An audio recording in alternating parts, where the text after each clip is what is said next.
In this video, we're taking on late night street food here in Saigon, Vietnam. This is a city who knows how to party. They love beer and they love good food. I'm talking meat, seafood, everything you can imagine. It's out in full force at night, even stronger than ever. In this video, we're gonna take you through a typical Friday night here in the city of action. Right now, we're on our way to our first location, a place called Food Heaven. Let's move. Phone not stolen the whole time, victory. That is not safe. We have come to our first location right here on this street, a street known as Food Heaven. This two-lane street has so many options. As you look on either side, you can see dozens of food to choose from. Beyond that, the street is freaking packed with people hungry, ready to stuff some food down their face. It is Friday night right now, and that means that people are DTF, down to food. I'm DTF too. I'm hungry. Today, we're starting with some food and not a liquid food. No beer until 7. It's 6:58. Let's get some grub. Don't follow. We have come to our first location right behind me, and it looks good. It's sausage on a stick. What you'll notice about these hot dogs is they're not being grilled over charcoal. No, they're being grilled over hot stones. There is a gas stove heating up aluminum foil, which is then heating up hot stones. The last time I ate meat cooked with stones is when we were cooking a whole pig in Papua New Guinea. This looks more convenient. Xin chào, một cái trà ăn.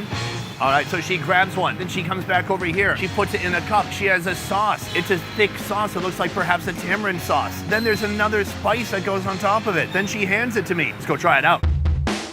All right, folks, listen. Tonight we're starting small. I mean, this isn't small. This is above average. Food-wise, we're starting simple, and then we're gonna get on to bigger and better and crazier foods. And by the end of the night, we're gonna be going to a wild restaurant that is open 24 hours a day. And also they employ the help of slave labor. So right here we have the dog. Inside, I'm told she put on a sticky Sichuan sauce and then chili pepper. Oh my God, it's really good. It is like a Sichuan gravy. It's very oily, it's very spicy. It's a nice bite. I'm in love. There's no smoky flavor. It's not super taut and tight. The skin hasn't like retracted. Anyways, it's a sausage cooked on rocks. What do you want? We're going to our next location now. Right here at the end of Food Heaven Street, we have a cluster of mobile vehicles. Right here we have the Jelly Man. Right now he's peeling out some of his delicious jellies. Look at that, all different shapes. I feel like he has a whole chessboard there. All right, folks, this was a spontaneous buy. This is like when you're checking out at Target and you buy gum or a magazine you didn't even want, but it looks good. Unique, New York. It tastes like cold coconut, and actually, on a somewhat hot night like tonight, it's refreshing.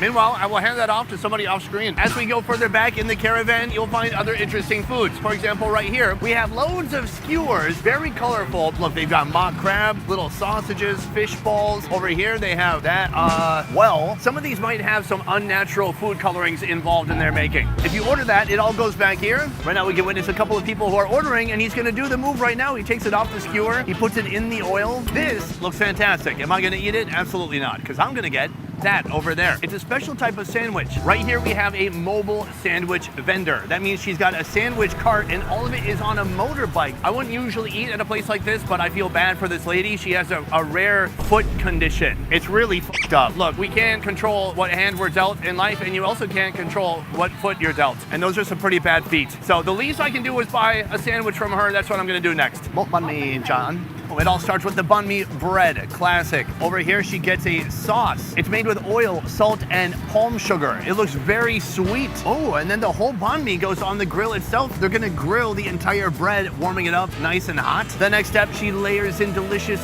juicy pieces of meat.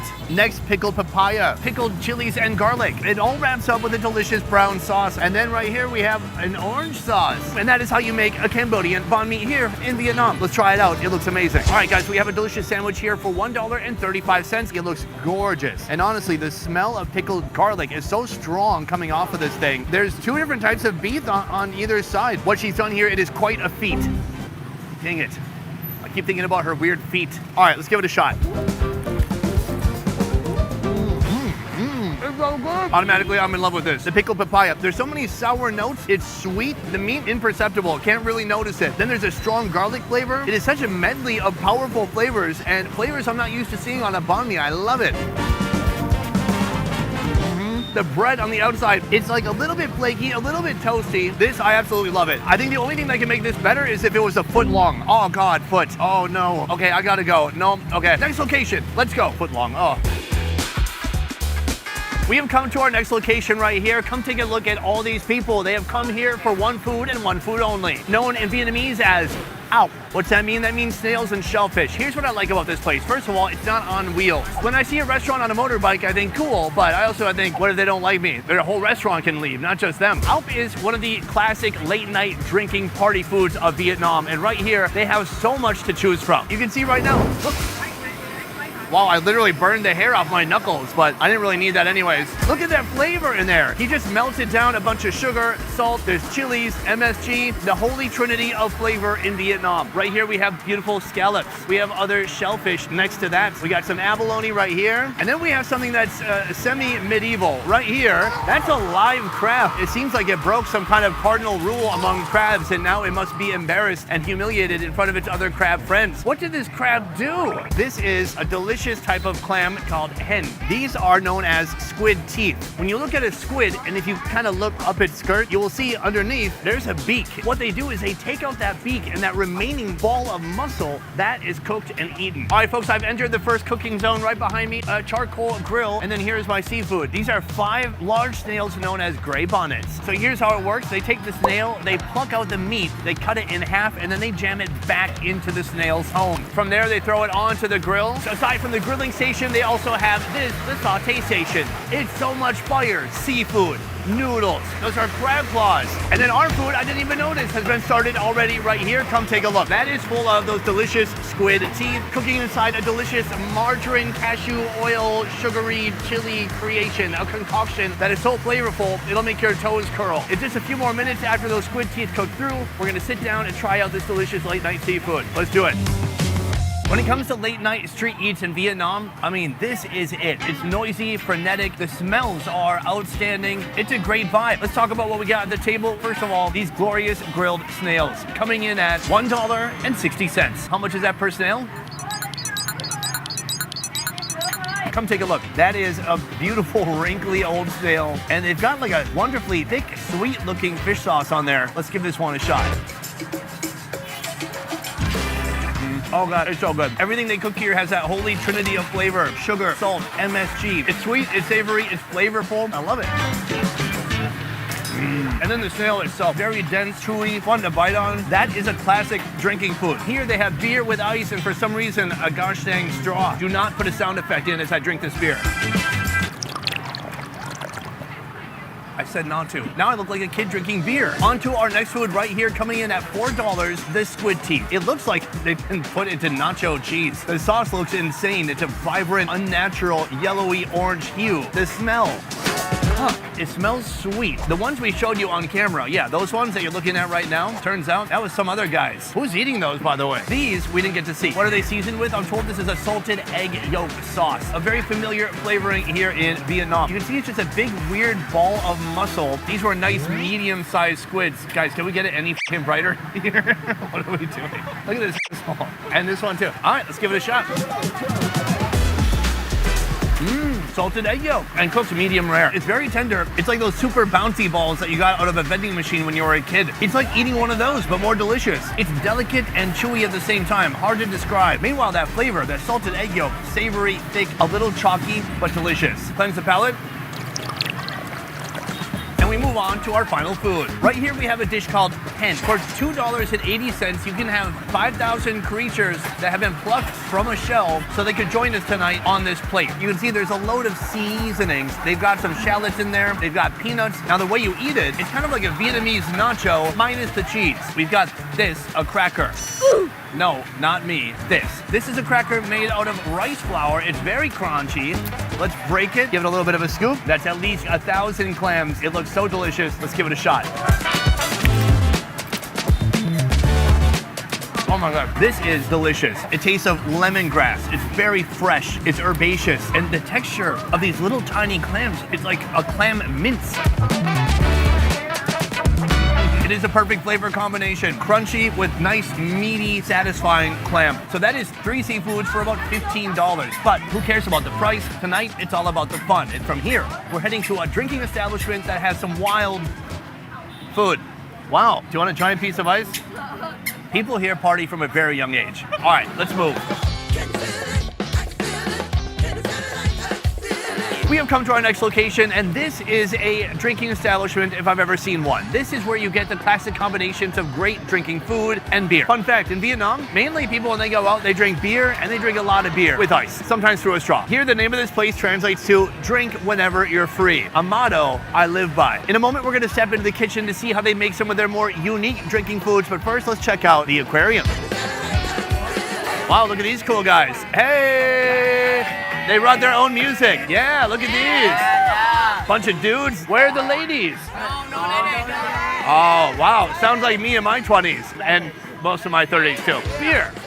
Beer. Beer. Beer. Beer. Beer. Right here, behind me, the aquarium. Looking a bit sparse, to be honest. There's not a lot of stuff in here right now. There's a confused, dizzy pomfret trying to figure out what the hell happened to its life. It's gonna be okay, little buddy. Right here, a grouper, perhaps. Right here, there's a fish that is pink. Down there, there's a long one. That one's very long. See, it's about that long. Can I be honest? We're not eating fish. Let's just go to the kitchen. Let's see what they're cooking up. All right, guys, this is a special ingredient for a very unique food we're gonna be trying here. Can anybody tell what it is? These are fish stomachs. All right, my guy right here, he is the head chef, and he is taking it away. Step one right here, he takes a fish and he puts it in some boiling hot water. The next step, he uses a sieve to retrieve the stomachs from the wok. Over here, he hits the pan with a little bit of oil, then some fried garlic. Right here, we have some pickled vegetables going in. Woo-hoo-hoo. Right here, we have some weirdo holding a light. Who is that guy? From here, the stomachs join all those pickled vegetables, the oil, and the garlic. That looks stunning. Right here, he's got some chili sauce going in, joining the party, adding a little bit of spice, a little bit of ketchup, and then he tosses it around the wok. He hits it with some oyster sauce. He asks for something. It's behind him. He doesn't know. The thing he's asking for is right here. I would help, but I'm just here to document. That's what he wants. No. He says no. He says put that in. Wow, that was a debacle. Right here we have some herbs. It looks like sawtooth coriander. Still, who is that guy? He's talking to someone else. He gives it a few tosses. All those fish stomachs are completely coated with these delicious flavors. Boom, he hits it with a little bit of pepper. And like that, he puts everything onto the plate. And our first dish is complete. Let's go try it out.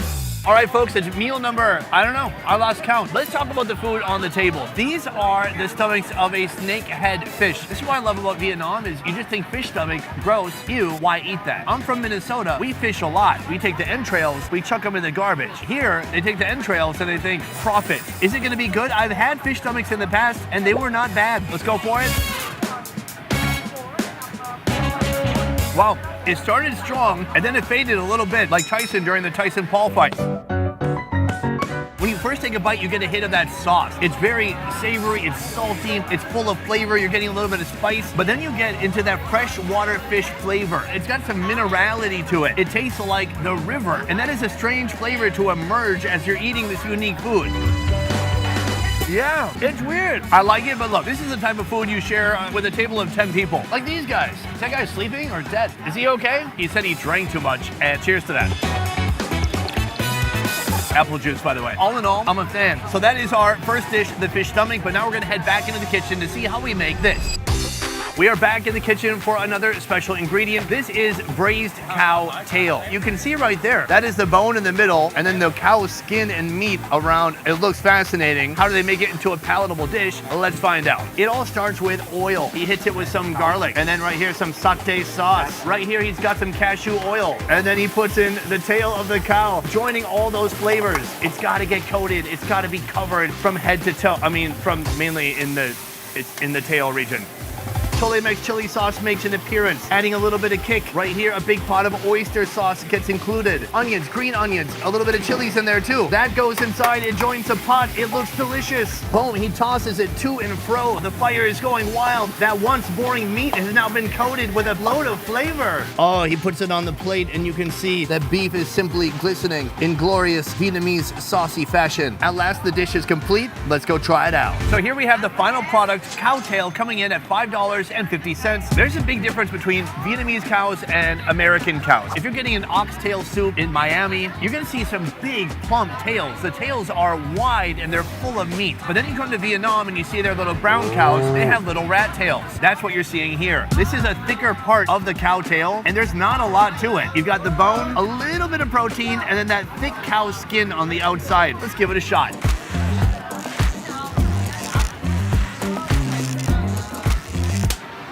Wow, the only thing that came off of that was the skin. And the skin, I don't mind it, it's chewy, it's fun, but this could have been braised maybe a little bit longer. It's tough, it's hard to get through, it's a little leathery. Let's give it one more shot.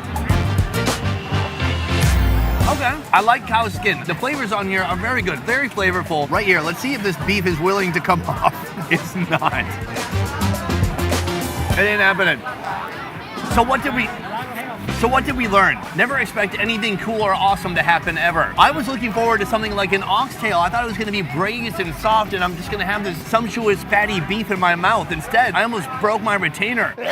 It's also very peppery, but I love when you hear nose to tail dining. That's the tail part. Next, we'll be trying the nose. Not actually, but you know what's happening next? We're moving to our next destination, a place that is open 24 hours a day. Serving what, you ask? Let's go and find out. Because I don't know actually, I didn't get the production docs. Where are we going?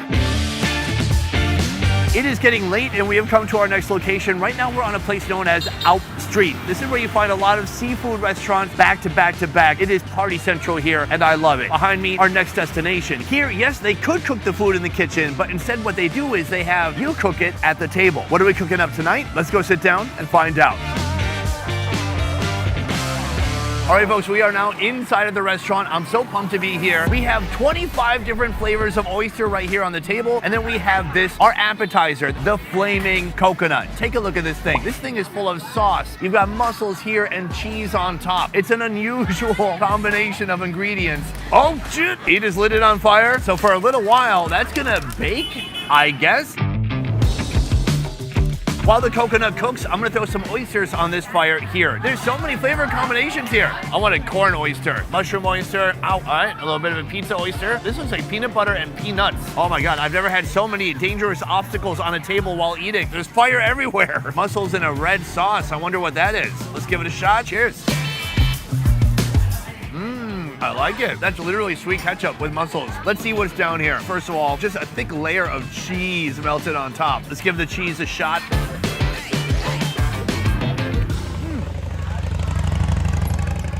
Basically, wow, a lady just rolled by. Melted cheese smothered in ketchup. That's what it tastes like. It tastes pretty good though. As I dig deeper, I'm unearthing more food. There's a whole octopus right here. It's all curled up like it's in the fetal position. Do octopuses have a fetal position? That was a giant steamed ketchup-laden octopus. It is like a sugary, sweet ketchup and seafood combination. Back over here at the grill, we've got our oysters bubbling away. This one, it's a brown sauce mixed with corn. It seems like it's hardly cooked, but the boss here said, take it out, eat it now. What a flavor combination. I kind of like the corn and the oiliness from the margarine. This is some inventiveness in the realm of seafood that I've not witnessed in any other country before. Vietnam knows how to bring things to level 11, even when it's completely inappropriate. Meanwhile, here we have what I'm calling the pizza oyster. We got some kind of a red tomato-based sauce with cheese on top and a tteokbokki. I like the idea of pounded rice with an oyster. Let's go for it. It's like a ridiculous movie. Don't ask too many questions, just go with the flow. Get lost in the spectacle. Does that make sense? Or should it exist? Or should it be legal? Absolutely not to all those questions. Meanwhile, right here we have the mushroom oyster. An oyster in a dark, mysterious sauce, absolutely coated in thin strips of mushroom. Let's go for it. Wow, that one really burnt off every single taste bud I own. Savory, umami, very mushroomy. But then we have this. This one is confusing because it had peanut butter and actual whole peanuts inside. Well, it feels like at a certain point, they committed to having 25 different varieties of oysters, and eventually they just had to open their cover to see what kind of flavor enhancers they had left. Peanut butter, let's go. Wow, there's a sweet element, there's like melted peanut butter, and then big chunky pieces of peanuts. I hate to admit this, that was kind of delicious. After having peanut butter, there's one more I must try, and that is this. An oyster soaked in strawberry jelly. All right, folks, it seems that our strawberry jelly oyster is all the way cooked through. A moment ago, I just combined the rest of the peanut sauce in there. Oh, take a look at that. Peanut butter and jelly together in one oyster. Now, according to science, this should be a disgusting abomination. But how does it taste in reality? Let's find out. This is such a weird mix of ingredients and experiences. I hate that I like it, but also I feel naughty. So from here, I'm gonna enjoy the rest of these 20 different flavors of oysters as we're headed to our final destination, a destination that never closes. I came from the mud. There's dirt on my... Boom! Time check. It is 12:50 a.m. Right now we're at a restaurant that's open 24 hours a day. And close to here, you'll find a lot of girl bars and ladies of the night. Just, you know, people, they have occupations. We don't need to dig deeper. Right now I've ordered a couple of special dishes. Did we go in the kitchen to film it? No. Do you want to see what happens in the kitchens here? Also no. Let's start with this right here. This is an eel glass noodle. This is a spectacular dish from the north of Vietnam. In fact, you may remember when Calvin and I did our noodle tour in the north, we had this. And we started with the actual eels that were still alive. It's a dish that starts out looking terrifying, but by the end it was absolutely delicious. Let's see if they're packing the same punch here. That's something. This is like a watered down version of what you'll find in Hanoi. It's savory, it tastes like MSG. Glass noodles have a wonderful texture. It's passable, and I think they're kind of hoping you've had a few too many of these to know the difference. So that's that dish. But to wrap up, I want to tell you guys that I have testicles in this bowl. Who knew that at 1 a.m. you could get rooster testicles served in a congee? Now, when I said here that you will find food that will heal your soul, this is what I was talking about. You can tell from the yellow color with a lot of chicken fat, it tastes excellent. It's heartwarming, it's chickeny. But then they have testicles in this one for some reason. Why is that an option? Let's try it out. It's like grapes made out of meat, wrapped in skin, full of testicle stuff. Honestly, the chicken flavored congee by itself, it's wholesome. If I'm feeling sick, if I get food poisoning, that is my go-to. But there's something special about putting testicles in something that absolutely does not require testicles. So this is absolutely my final meal. But from here, I'm gonna tell you which food is absolutely the best drinking food. Oh, in this video, you got to see what the nightlife looks like here in Saigon, Vietnam. It's all about low-slung tables. It's all about beer. It's all about little protein bites, big flavor, and small morsels of food. Now, if I had to choose one food today that was my absolute favorite, I would have to go with those big snails. It was so good. The sauce was sweet and sticky. There was fish sauce. It was like just the right amount of chewiness. It was spicy in the way that made you want to drink a little bit of beer. But it's hard to say. I only tried, what, 10 foods tonight? Tomorrow I'm fasting until breakfast, and then I will break my fast. Anyways, guys, let me know if you want me to do a video like this again here in Saigon, Vietnam, or maybe I can do late night food in a different city in Vietnam. There's Hanoi, there's Nha Trang, there's Dalat, there's multiple different cities here, and I live here, so actually it's fairly convenient. So let me know. I hope you want to see 10 more videos like this, because we can do that. Otherwise, that is it for this video. Thank you so much for watching. I will see you next time. Peace. Oh my God, guys, we did it. I never stay up till 1 a.m. I'm 40 now. I have a kid. I'm going home. Good night. Bye.